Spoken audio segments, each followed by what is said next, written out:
dedicating steps to skeleton starting. Welcome to everyone joining us today with the BMW IBSF World Cup of Women Monobob number 1. Starting us off today, we have four runners heading down to the track, testing out our timing system and making sure our track will be reaching the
Marcus White, what a way to start the season. New coaches, new sled.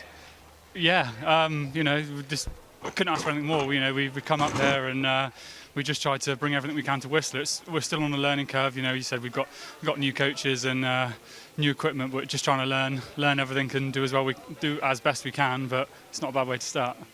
Start record and your first ever career gold. So a good day. Yeah, not bad. Not bad. We'll try and get 2 in a row next week. But yeah, I literally, you know, I think you come into a new quad and you don't quite know where you are, especially with new equipment and stuff. So we just wanted to put a solid performance, but to come away with a win and Matt with a medal as well was, yeah. Let alone, I didn't even know I'd done the start record. I felt pretty quick, but I didn't think it was quite that quick. Sorry, Martins. All right, mate. BMW IBSF World Cup Men's Skeleton Race.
Looks good, looks really good.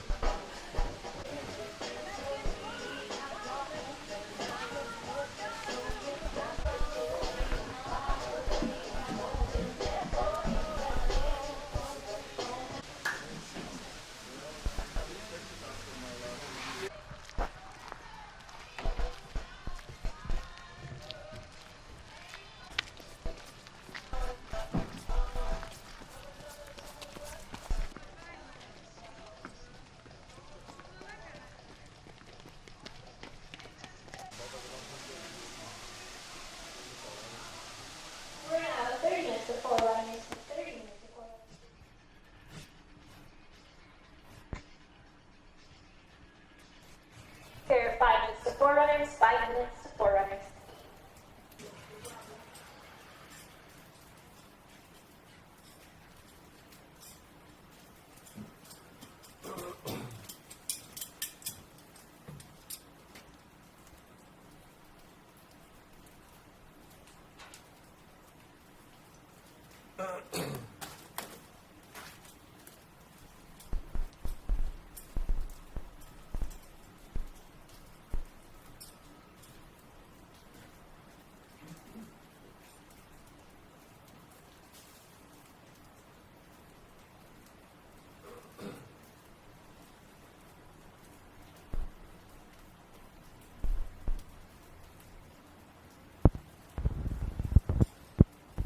1 minute to start for runner Jacob Coleman to Skeleton start.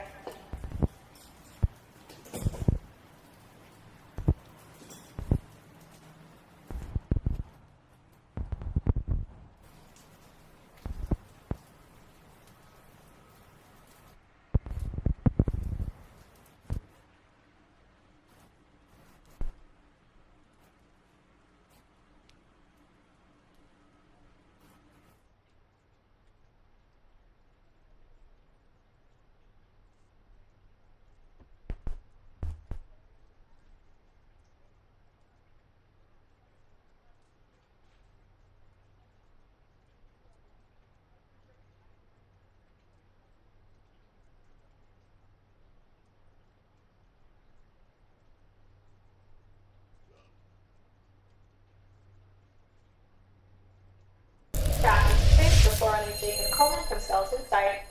Begins to set in here in beautiful British Columbia. 2 heats, as in every World Cup race, 16 sleds from 10 different nations to take on this track. I'm Martin Haven, delighted to welcome, fresh from his race this morning, Andrew Blaser of the USA to talk us through the action. And Andrew, this is a pretty daunting track no matter how many times you've seen it, I guess. It is. We always kind of talk about how it's a beast of a track, but you have to have a very steady respect for it. Right here in this video, we're coming down a really steep start ramp into curve 1. This is a very abrupt corner to the right-hand side. Curve 2, you're going to see some height here. Sometimes we clip that right while coming out. Curve 3 is a little bit of a reset corner, getting ready for these big pressure corners coming down the track. At this point, you're already accelerated to a very high speed. Curve 6, we're going to probably see some action coming out of this into curve 7, or Luder's Loop. This goes into a straightaway. This is actually curve 8. I know it looks like a straightaway. We're in 9 into 10. Those are very similar corners into Shiver. Shiver here drops off really abruptly. Curve 12 we tend to hit right before curve 13 and 50-50.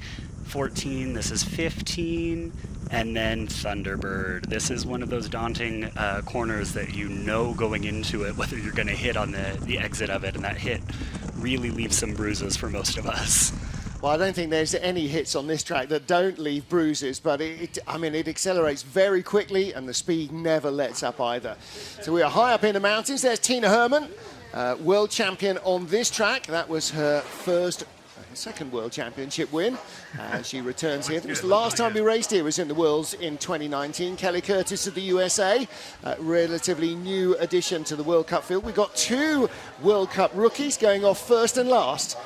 So I don't know which would be more daunting, to be first out the start shed or to be the only one left when you're making your debut on what everybody understands is a pretty tough track.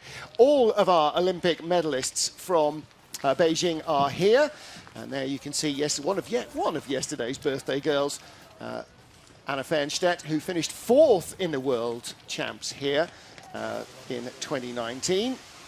So our Olympic... I believe, fun fact with Anna here, is she's actually a former track record holder. So she had the track record on this track in some of the earlier years with that. Nice.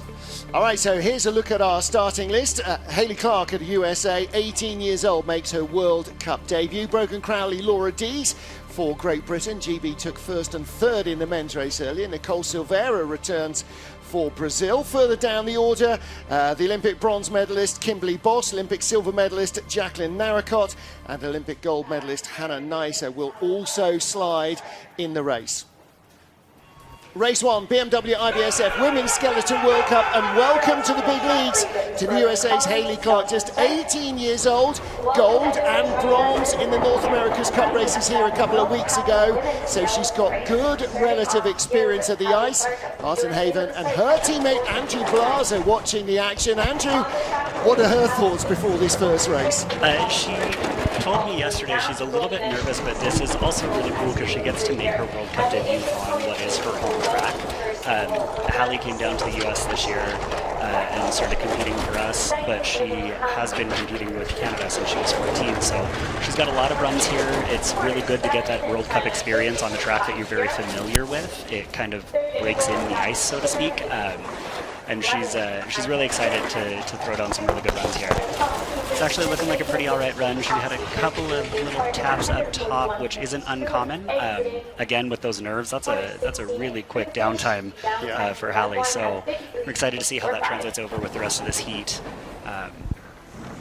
Ice has been really superb, hasn't it, for the last few weeks? I mean, it's early in the season, so that temperatures are kind of hovering around freezing, which makes it tough to keep the ice in great condition. But they've done, as ever, a standout job. Well, looks like she was pretty happy with that run. I definitely think she was. That might be pushing her PR. I would be surprised if it wasn't. She gets a little high on the exit of, I believe, that shiver there, but she pulls that over into 12 pretty smooth. Down the bottom where the speed is really at its fastest, she looked really smooth. Out of the final corner, one of the best exits to Thunderbird we've seen, and that carries the speed all the way to the line. So Hallie Clark makes her World Cup debut. Next up, Brogan Crowley, 28 years old, has not raced here in her career. More surgery again this off-season. She had 2 broken little toes straightened up. And there is the new Team GB coach, Martin Stukers, who watched not 1 but 2 of his male athletes break his start record this morning in the men's race. So he's no longer the start record holder, still holds the outright track record here though. And he and Matthias Guggenberger, who you saw lurking in the background, providing Team GB and their athletes with some new sleds. Not sure if Brogan is still on a black rock. I think she may be.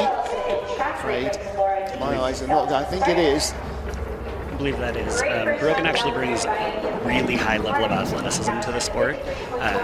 She is kind of in that camp with a lot of us where we call ourselves second chance athletes, or we all had a career in something else. I believe Brogan came from the heptathlon in Great Britain, so she's got a lot of base with a lot of different events from track and field that translate really well for her. Yeah, heptathletes and in the men's, you know, they're that multidiscipline that doesn't really focus on one muscle group seems to work well. 400s off the lead. It was a really nice exit of curve 7, going shooting that straightaway down into curve 9. Takes a little tap before 12, gets really high. We'll see how that translates as she's coming down here. Reaching a top speed for Well, all three German, I beg your pardon, bobsledders crashed in their first heat on turn 12. They were saying there's a lot more ice on the take-on to 12 than they were used to, than they were expecting, which you don't see when you walk the track, but boy, you feel when it pushes you late into the turn. And they were saying, you know, here you're doing 30 Ks, 20 Ks, certainly more than you would be doing at a similar track in Germany, where they've been doing pre-season training. So, yeah, not enough speed to react. And again, the bruises. I think it'll be interesting to see how this plays out through the course of the day. From the first heat of the men's this morning till now, the ice has definitely gotten a little colder and a little harder. We're seeing some really good speeds. This is that exit of 12 going into 50-50. You can see her take that tap on the left hand side. It sends her a little later into curve 13. At that point, things just kind of compound as you go. She does a really good job getting back through Thunderbird close to line. Athlete and sled and equipment being weighed and measured there to make sure that they are all complying. Now, Laura Dees, Olympic bronze medalist in 2018 in Pyeongchang, has had a couple of pretty downbeat seasons. I think there was quite a lot of soul searching after Beijing before she decided whether or not she would come back to the ice. And maybe names like that man, Matthias Guggenberger and Martin Stukers, being part of the program, were part of that equation. You know, when you're bringing that talent in, an athlete here who's clearly got the potential. Let's see if she can unlock it here today. 484, so just a fraction slower than the 2 previous starters. Get a little bit weightless coming out of curve 1 there. There's almost an up to downhill motion. She kind of starts to break into a skid, but she pulls it back really well. Laura's an incredible driver. She's been around the sport for a long time, and she definitely brings a different level to it, obviously, with the bronze medal. Well, she spent her entire career on BlackRock sleds, and now she's on something that responds differently to every single input she makes. And Andrew, so much of this is not thinking, but just feeling what the sled is doing, and that's what's going to take a little bit of time to build up. Definitely, you can see our heads are dragging. That sound right there through Thunderbird is her head dragging. It's her face mask on her helmet. So there's not a lot of visibility with stuff, and we rely a lot on that feel. I commend her for being willing to try a different sled here than what she's been on before. It's a very different feeling when you're learning to drive a new piece of equipment and then to come to a track that has the reputation that Whistler does. I think that's an awesome move for her to be able to do that and perform well. Well, best World Cup result for Laura Dees on this track, 6th place in 2016's race. This is that exit of, I believe it's Luder's Loop, so she's a little too high on the exit, drops that runner, and then she's hugging that left wall all the way down. There's not a lot of ice there from skeleton sleds and bobsleds, so that tends to rip up our shoulder or suit just a little bit going down into that, and then you get a real quick whip on to curve 9. Well, next up with the colours of her home hero, Ayrton Senna. Very distinctive helmet livery for Nicole Silveira. And Nicole without her regular sliding partner, her teammate for this season. So at least for the moment, Kim Marmons, who crashed heavily and injured herself in pre-season training here, back home in Belgium and recovering. So let's see what Nicole can produce. Her 12th World Cup as a skeleton slider, started 1 World Cup as a Brazilian brakewoman in bobsled. Nicole's going to be another one to keep an eye on. She, again, trains here. This is her home track. She's got a lot of runs here working with Joe Cicchini, who runs the Snipers Club out of the Whistler Sliding Center, and she has a lot of runs, and she is very good. Even when you do see her making mistakes, she's very fast to get them back online, and they don't compound as much as you might see in other runs. 2 silver medals in the North America's Cup races a couple of weeks ago, so good recent experience. She's really trying to let the sled fly. You can see it quite high on some of the exits. And sometimes we're using that height to kind of get us a really heavy crossover. You can see the sled kind of grabs into 16, so she was getting real close to that woodwork, and she got it turned and pointed straight, making sure that she was coming out without a major slam on that right-hand side. 4/10 ahead of Laura Dees, 3rd place at the moment, 54 behind Hallie Clark. And she had good speed at the bottom, so clearly she has set the sled up to just fly rather than for the ultimate control. And that's when you kind of rely on your instincts just to guide it in the right direction. Now she's on a Schneider sled, which naturally pushes a little bit of that pressure later into the corner. We will have a little bit of height coming off of a few corners. Seeing different driving styles is very important with how people either let a sled run or whether they're trying to over-control it. Missing you, Kim. Well, that's one of 2 teaming up efforts between smaller nations, Brazil and Belgium, not just because they're kind of, beside each other in the dictionary. We'll also see Australia and the Netherlands, who are working together. Kelly Curtis of the USA now, her 10th World Cup start, 33-year-old Air Force electronics officer, now has moved with her husband to live in Italy to be closer to Milan Cortina. Kelly is actually a member of the World Class Athlete Program, and she helped the Air Force pilot that program to really help it grow. They gave her the opportunity to move to Italy, and she said it's way closer to where the next games are going to be. Plus the food isn't bad either. Oh, absolutely not. And actually, for all the fact that we do have 3 tracks here in North America, predominantly this is still a European sport, and so she, the tracks that she has a little less knowledge of in Europe are going to be the ones that she'll be closer to pre and post season particularly. It was a really pretty 4-5-6 combo there. She did use a toe on the entrance of 6, but it gets hung up kind of hugging that left wall coming out of Luder's Loop again. Kelly's another athlete who I obviously have a lot of experience sliding with, but she was thrown to the fire last year, making her World Cup full season debut. Had some really good results. St. Moritz ended up racing at the Olympics last year, so it's cool to see her back on a sled and really learning this track from a different perspective again. Yeah, World Cup best result was in Samaritz, the season closer last year in the World Cup. Top 6 finish in 6th position. And as you said, drove herself into that berth in the US Olympic team as well, which probably 12 months earlier she might not have been expecting. So she starts tied with Laura Dees. They are in joint 4th place. So this is where that sled has kind of that pressure going back to the left-hand side. So you see her almost drop a runner a little bit, and it angles her nose back into the wall coming down that straightaway. This is going to be the exit of 9 coming into curve 10. You want to make sure that that's coming back over a little bit earlier and that you're holding that height all the way through curve 10 to cross you over into 11 early. Next up then for Canada, Jane Channel. It's Hallie Clark, our first sled on ice, our 18-year-old rookie who leads the field after the first 5 sleds. So Jane Channel from Canada, from North Vancouver, the most local of our local sliders here.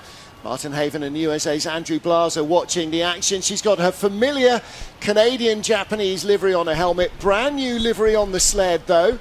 One of the lions on the bridge that goes from Vancouver to North Vancouver being represented on the belly pan of her sled. We shall have a really good start time here. Jane kind of has a different technique where she has both feet on the block, and we have a start record. So her home track also, she was a track and field athlete. She was a sprinter going through college up here in Canada, and she has always had a very strong start, and to see a start record go down in the first heat is awesome. Well, Mimi Reniva was the start record holder at 4:77. Her teammate comes up shortly. So maybe we are in start record territory with the women's race as well. Wild though from Jane Channel. See if she can get this back online here. She's still got some acceleration going through curve 11. This track is a little unique where your fastest speeds come out of curve 15. A lot of tracks it's around 6, 7, 8 maybe, but this track you are accelerating the entire way down the track. Second highest speed, quarter of a second back on the leader. Hallie Clark still leads. Second for Jane Channel. She was a silver medalist here in the World Cup race. There's Coach Joe Cicchini, silver medalist back in 2017, and then was cut from the World Championship squad in 2019. A really tough decision on Jane, who was definitely among their faster sliders all the way through the season and didn't get to compete in the Worlds on her home ice. I love how she gets back to composure so quickly, and you watch her exit of curve 7 there, and she is glued with her feet, toes pointed. Her form is beautiful. She is so relaxed on her home track. I wish that I had that ability to do that here, because I think that it is definitely an important factor in sliding. Thanks everyone for watching. And I talked about it actually after your first heat, in going into the second heat, leaving it behind you, however good or however bad it was, it doesn't affect you. You've just got to look ahead. Wearing the yellow jersey of our World Cup points leader, although in this case, last year's World Cup champion, is Kimberly Bos of the Netherlands, 29-year-old Olympic bronze medalist. She is in her 44th World Cup race, one of the more experienced sliders in the field. She is, and she also formed a partnership this year with the Olympic silver medalist in Jackie Narakat. So they're working together, sharing coaching, sharing equipment, information, and feedback. And in this sport, we have so much that we rely on feedback from other sliders, from teammates. So I think that those two are definitely going to take off this year as they start working together with a formal partnership. I was talking to them yesterday about, how does this come about? Is it recently, in the last few years, you've kind of formed a friendship? But no, with them it goes right back to the very beginning. They've been kind of good friends all the way through their careers, and just an informal arrangement the last couple of years getting more formal. Top speed, 128.7, fastest sled so far, 2800s back, 2500s back, running out of ice, but still absolutely flying, almost off the sled, 3800s back. That was looking good into Thunderbird. She could have closed it down to maybe a 10th. A big hit on the exit almost threw her off the sled. I would like to see what she does at the exit of 15. Again, we're in that portion of the track where things start compounding, our faces are dragging, and we're relying based on feel. And if that straightaway going into 15 was a little longer and she came out kind of angled back into Thunderbird, you can see her almost kiss the woodwork up there. This is a little earlier in that run, but when we get down there and get to see that, so there's her exit of 15. She's late and she climbs really fast and very abrupt. She tries to use a toe there to get it turned and disappears under that short wall, which is always a scary feeling for us because we know that this is about to happen. Yeah. So she does a pretty good job staying composed in that scenario. She has a lot of reps, a lot of runs, and she's a very talented slider. Only off the podium 4 times in her last 15 World Cup starts. She has just been stealing medals from everyone. And Jacqueline Narracott, well, is this team Jacqueline Boscott? I mean, we're going to have to work on that hashtag. Might work on that one. Yeah, Jackie Narracott again, Joska LeConte there. Kim was saying, have you got an Australia jacket for Joska so she can change between sleds? Not yet. So sharing their coaching opportunities. And she won the last World Cup race of last season in San Moritz just because. So Jackie Narracott, 4:98 start. Let's see what she can produce down the ice. Jackie's always been a slider who is testing things through training. She's always trying to learn and grow from each run that she takes down the track. So it'll be interesting to see how that plays out here with a track where I think a lot of times we're nervous to take those risks.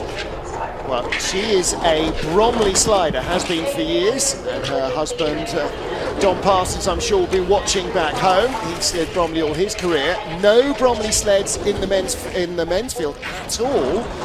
She remains true to them. Let's see how she's doing. 6/10 back. This is an 8th place run, 7th place run. It's still the slowest that we've seen so far. Yeah, 8th at the line, not what she wanted, 54.57. We're about halfway through that first heat, and Hallie Clark in her debut is still holding on to that #1 spot. Body language tells you so much, doesn't it? It really does. We have a long time to think about this, and coming up the outrun, we're also trying to gauge at that point whether we want to take it headfirst into the mats or if we want to use our toes and try and stop a little early. Or whether you want to go back and press reset. Well, the start was pretty decent, 4:98, not the fastest getaway on the planet, but might well, in her mind, have been about the best part of the run. You can see this moment. She thinks that she's going to be able to thread this, and you can just see it already creeping back to that left side. Sometimes that hit will kind of push you over onto curve 9 a little earlier, but you get that real abrupt whip through curve 9. 26 years old yesterday, Anna Fernstedt for the Czech Republic, and she is one of a number of athletes that Jeff Payne there is coaching. This is her 38th World Cup start, her 25th in under the colours of the Czech Republic. She started her career as a German slider. She made it a point to ask me if I liked her pink race suit, and I had to tell her that it is incredible. Yeah, no question at all. I mean, very different to the bright yellow helmet, 5 flat. So she's got the worst bit of her run out of the way, hopefully. Let's see how Anna can drive herself into contention. I love the way she positioned her sled coming out of curve 2 there. She gets it all the way through curve 2. That's a very big acceleration point for us. I believe that curve drops somewhere around 3 stories of height in one corner. So she's using that to gain as much speed as she can to carry that all the way into the lower portion of the track. 2700s back, so she stopped losing time to the field. Now let's see how she closes up. She has had a top 6 finish on this track in the World Cup. She was, I think, 4th in the World Championships as well in 2019. Going into Thunderbird, she kept that really low. It came out fairly clean. It's a really long exit from Thunderbird to the finish line, and there's a lot of things. If you take that hit and get turned sideways, you cut a lot of ice going up that before the finish line. So she does a really good job controlling that. 4th place, and she is just 400s out of the medals at the moment. And again, when you see her come out of Thunderbird, she's just got her head tucked right down. She knows the line is good. And so much of this is trust, Andrew, isn't it? You set it up to get onto the turn, and then you've got to trust the process to get it off again. It is. Sometimes we make jokes about, I did it to myself, I put myself here, and you just have to take the hit. But she knows where she is in that corner and what she needs to do to get it out, and and pointed straight without breaking into a skid. So Anna Fernstedt in 4th place behind Kimberly Boss, the World Cup champion. And here is a 4-time world champion, Tina Hermann. Hermann took one of her World Championship titles here, her 65th World Cup race. So Tina's going to be a little bit different on this because she's going to rely on the overspeed that you'll generate quickly on this start ramp. It falls away very fast. She's not known for her start, but she is an incredible pilot of a sled. Made her World Cup debut in Lake Placid in December 2014. December 2022 will be back in Lake Placid, 5 flat, and as you said, the longer the ice is, the more track there is, the more of a threat Tina Hermann is. She will be building speed fast here. The really crucial portion is that exit of 4. Again, it has a tendency to pick you up and you almost drop a runner, which can put you over to curve 5 too soon. She manages that really well. She is using a lot of toes coming down this straightaway. Normally she's pretty silent, but you're right, you can hear the toes dragging now. This is much smoother. 6700s back. This is still the slowest run we've had so far, but Hermann down here needs to find pace. 4th best speed. Oh, hits the wall out of Thunderbird, 7th at the line. She got that sled turned really quickly under pressure in Thunderbird. It has the ability to hit the roof, and she avoids that. She took a little bit of a later entrance into it, which all actually compounds back to the tap. She was very high at the exit of curve 12, and if you listen, you can hear her brush that wall going into 50-50. It pushes you a little bit later than you want to go into 50-50 and just compounds down the entire way. Okay, Tina Hermann's mood is not hard to reach. Unless it's perfection on the ice, then she's always disappointed. Over-rotated a little in the load there as well. You saw her almost pop the spur. Using that toe again at the exit of curve 7. Rides that left wall, trying to brush it back over to get a little earlier entrance onto curve 9. So much of the way the legs move, the body weight moves, is about steering the sled without touching the ice. Hallie Clark of the USA still leading from former teammate Jane Channel. Kimberly Boss in 3rd. So first 10 sleds down in the season opener for the Women's Skeleton World Cup. Martin Haven, Andrew Blazo watching our 11th starter, the former start record holder, Mimi Reneva for Canada. When the heat started, she was still the start record holder. Does she get it back? 475 will do. Hits the short wall, 493. Well, we saw that in the men's race from Lawrence Bostock of Great Britain. Drifted out of the grooves to the right there, hit the short wall. That is a disaster for Mimi. Mimi has a really, really impressive start, obviously, coming from being a start record holder. That groove kind of pushed her over into the bullnose, which we have our forerunners, and they try and show that through the forerunning process. Back online here, she gets over to curve 11 really early, which is a nice transition.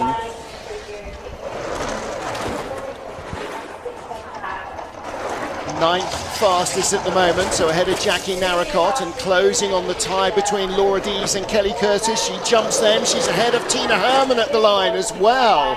So ahead of the woman who won the World Championships here in 2019 when Mimi finished 12th. It's going to be really cool watching Heat 2. This is not a track that you can sleep on. You don't get really corners off. Most of the time you're having to think 2 or 3 corners down from an entrance into a corner to an exit to a corner. And Heat 1 is not always going to be a great indicator of Heat 2. There are crazy things that can happen. Mimi is going to come back with a great second run, and if you know Mimi, you know that that's going to be what ends up happening. And again, you talked about, this is not a track that you can go to sleep on. When you've had a drama like that at the start, and you think again about Vladislav Heraskevich, the moment you're on the stage, you've got to forget it, because this place gets so fast, so quickly, it can be really dangerous if you are not 100% on it. Next up, Suzanne Kreher for Germany. 2 previous World Cup starts, both of which were in Innsbruck. when other sliders were incapacitated or absent for other reasons. Reigning junior world champion. And this is the beginning of what she hopes to be a full World Cup season. Germans will have more selection races when they get back to Europe over the Christmas New Year break. So she needs to make sure that she is really firing on all 12 cylinders at that stage. So let's see what this Whistler track can produce for her. It's a pretty solid start in the 487. I believe that Suzanne had a background as a 100-meter hurdler growing up, which usually translates well with a low heel recovery to push a sled. See how she handles this exit curve 4 that was really smooth coming off of 4. You don't see any toes going out, just a little bit of a toe on the entrance of curve 6. Gets over in that sled turn through curve 7. How does she handle the exit of it? Takes that little late hit, you can see that sled climb, and then she clips the short wall coming out of it. Want to get that turn through that a little bit quicker. Did you find the ice a little quicker today than it was in the final training runs? It was. We got a little warm, so we were cold when we first got here, and then it got a little warmer. And Whistler sometimes is known with that humidity, and the temperature is kind of varying through the course of even the day. They've done a really good job getting us really nice ice today. The shades are open now, so you can see all of these corners. When we go through training, sometimes those aren't open, and it kind of protects the track a little bit more. Depending on what they do with the refrigeration, you can get even a layer of frost on it. This is definitely not frosty ice, as we can see with some of these times.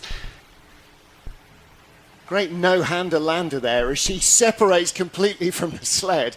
That's quite unusual, but whatever works for you, I guess. This is where that height out of 9, she's going to come down and she's going to clip this left wall just a smidge.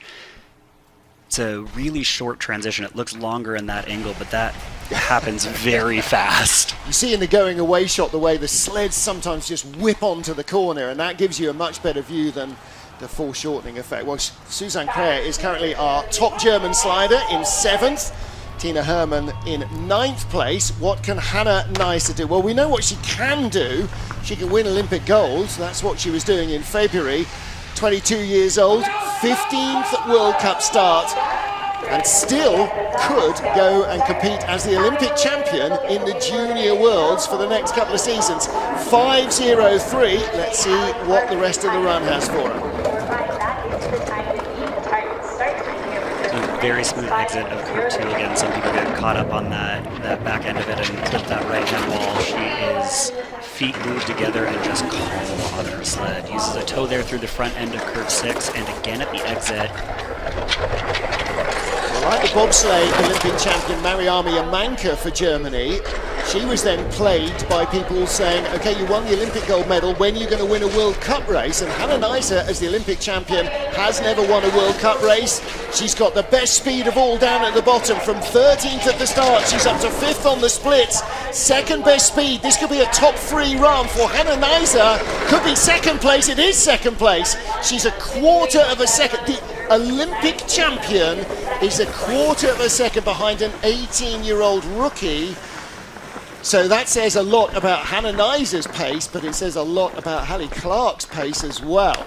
I think most importantly, it says a lot about the future of the sport. And as equipment changes, as tracks evolve, as our run volume changes, those two don't have a ton of years of experience right now, and they're throwing down times that are incredibly competitive. Well, you look at the Olympic Games and you see the youth of some of look at the Summer Games in Tokyo, and, you've got 12-year-old Olympic skateboarders. I mean, 18-year-old, 20-year-old, 22-year-old. You can start this sport at 13 or 14 officially. You can start luge when you're sort of 3 or 4. So it is definitely a sport where the youth can definitely be on your side. I don't know how old Hannah was when she started. I know Hallie started at 14 years old, so she is in her 5th season right now, leading her first World Cup race. Well, here for France is Agathe Bessard, the marmot on the helmet, the little kind of beaver-like animals that live up in the mountains of France in the Alps near La Plagne, where she was born and bred, where her father works at the track. loving the new helmet. In her third full season as a French skeleton slider, 498, so 500s ahead of the Olympic champion. Let's see if she can hang on to that sort of pace. Agata is kind of a wild card in this race because this track does have some similar pressure patterns, so to speak, as the La Plan track that she has a lot of runs on. The La Plan track is just longer. She's got another 10 seconds on that track, whereas this track, we're covering the same distance much faster. Well, she's looking pretty smooth, not sketchy, not skidding around a little, and that might be a sign that she's got a bit more control in the sled, which normally means more friction and a bit less speed. Her head came up a little high there, but she seems to regain some composure as the track progressed. Gets her elbow out a lot, I notice, while she's steering. 54.57. There's her coach, Lelda Pregelena, former Latvian slider. They teamed up together last season and continuing to make progress. So 54.57, 13th out of our athletes so far, tied with Jackie Narracott. She wouldn't have minded doing that in February. Tying Jackie Narracott, not being 13th. To be fair, I would have liked to tie Jackie Narracott in February. I know. It's funny, isn't it, how form varies from day to day, almost from run to run. You can literally be Olympic champion and then, kind of in the boonies the next run, the next day. And there's just some tracks that you gel really well with and some that you don't necessarily understand. I didn't have a lot of runs on the Olympic track, but when we go to Park City or Lake Placid, I'm in a much more comfortable environment for me. Well, we talk about the chin hitting the ice. Look at the destruction on the gorgeous paintwork of Kendall Wessenberg's helmet. That has seen a lot of action. Matt Antoine, he's a man that knows this track well. He's the new coach for the US sliding team. And again, great to bring that experience back in. So Kendall and Matt were actually former teammates, and now she's here working with him. Kind of keeps things consistent for her. She has a lot of experience driving sleds in high-pressure situations. She was at the Pyeongchang Games in 2018. She was kind of thrown to the fire. Her first World Cup race was in Altenburg, which is another track that has a very big reputation. That same season, she raced here on World Cup. She's battled a few injuries, and she has done an amazing job of just continuing to grow and progress. Wild skating on the way down this super fast ice canal. Teammate Hallie Clark is the race leader, Kendall Wessenberg, at the moment with the slowest run that we've seen. This is pretty wild stuff, Andrew. It is. She was a little short on the training runs. She came up after most of us had already gotten here, so that she was kind of thrown into this one partway through a training week. I know you mentioned the helmet, and we'll talk about that in this replay. You can see that her head is pinned that direction, and that's where most of the scratches are going. Yeah, you see a lot of athletes turning their head sideways to stop the chin piece dragging on the ice, because friction with the air is slightly less damaging than friction with the ice. So that exit of curve 6, you can see just a little bit hung up on the end there. Most of that's going to come from the entry steer on that first pressure. How you get off the corner is almost always dictated by how you got on it, isn't it? There's just no room to wriggle. Yeah. So here you're seeing that exit of 11. You can see how her head is turned that direction. When she's on that first pressure, comes on you very quickly. That chin was probably popping off the ice just a little bit. So Kendall Wessenberg in 15th spot. Our final slider is also a World Cup rookie, 22-year-old Austrian Julia Erlacher. So 2 NAC 9th place finishes a couple of weeks ago here. Started her career as a bobsled great woman, something that a number of athletes, Nicole Silveira, Jacqueline Narracott, have also done. I was here with her last year, which I believe was her first trip out here, and she does a really good job of just enjoying it. And this is a track that you have to embrace that speed, and not every run is going to be clean, not every run is going to feel comfortable. I think, we always talk everybody's in it here for the love because there ain't no money, and if you're not enjoying it, then there ain't no love either. 4:88, 7th fastest start We're really interested to see what she can produce. She's using a couple of toes, trying to get her sled positioned a little bit better for her right now. It just reflects a little bit of uncomfortable sliding. And you want to make sure that you're really nice and relaxed and let this sled build speed. Well, you can't do no steering, and the key is to do as little as is required, and that's where the experience comes in. It's a little wilder looking ride, but actually the speed was pretty decent at the top. It's starting to come unravel further down. With the conditions changing through the course of the week, we've also had 2 days off this week where we haven't been sliding. I'm wondering if there's some second guessing of equipment choices with runners, and once we make that choice, if you're on too sharp or too loose of a runner, that'll also show in this replay and these runs that we're watching. Yeah, that was the least comfortable looking run out of Thunderbird we've seen so far today. But she's still got a huge smile on her face. Welcome to the World Cup. There will be easier places to make your debut. Home track in Innsbruck would have been one, but you know, it's what it is. I think everybody wants a home track debut. This is a big track to make a World Cup debut on, and she's still smiling and enjoying the process and the experience of being here. It's hard to have a bad day in Whistler. It's a beautiful location, and you can learn so much, even from the runs that don't necessarily look ideal. You can get a lot of information. I always say that Skeleton looks to me like a slightly less risky deal than Luge, because when Luge gets sideways, they get very sideways. All right, she's not the tallest athlete, but I don't recall too many Skeleton sliders covering both walls on the outrun. Hallie Clark, first on the ice, first on the timesheets. Is this going to be a truly astonishing World Cup debut? The American slider learned her business in Canada, and so this is home ice, more than Lake Placid, where we will be in 3 weeks, more than Park City, where we will be next week, but she leads the Olympic champion by a quarter of a second.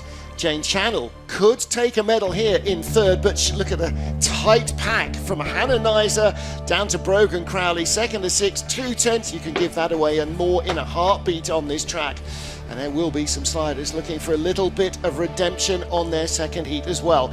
You can join us for that shortly as we come back for the second and deciding heat, race one of the BMW IBSF Women's Skeleton World Cup.